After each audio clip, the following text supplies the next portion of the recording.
I'm sitting here with a world record breaker. It's not often I get to say that. Steve Edwards, how did you get into running for 26.2 miles seemingly week in, week out? Well, I'll have to take you back to 1981 when I ran my first marathon. I was only 18 years old, and this was around the time when there was a big running boom in the early 80s, and every town and city in the country had a marathon or a half marathon, and Coventry, where my hometown, was no exception. And I saw a poster about 5 to 6 weeks before the event advertised the marathon, and I thought, why not give that a go? It wasn't until 1988, I guess, I became pretty serious about it, and it was that year what I decided to do was, right, I'm going to see if I can run a marathon a month and raise money for Great Ormond Street. Well, talk us through this 600th run.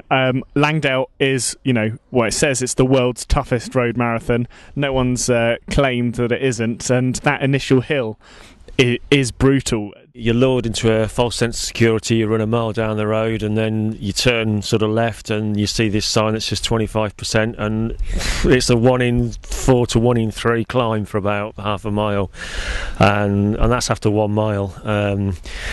It eases off a little bit, but pretty much the whole course is up, down, up, down, up, down. We saw at the end, at the finish line, everyone came over and shook your hand. How important is that camaraderie?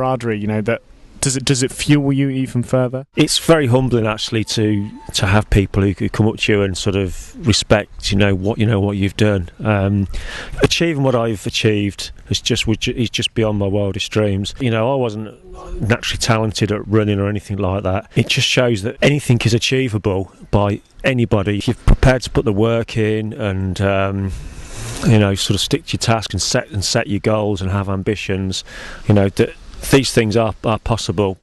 Congratulations again, Steve. Let's hope that we can have this interview in 400 marathons time when you've broken the 4-figure mark.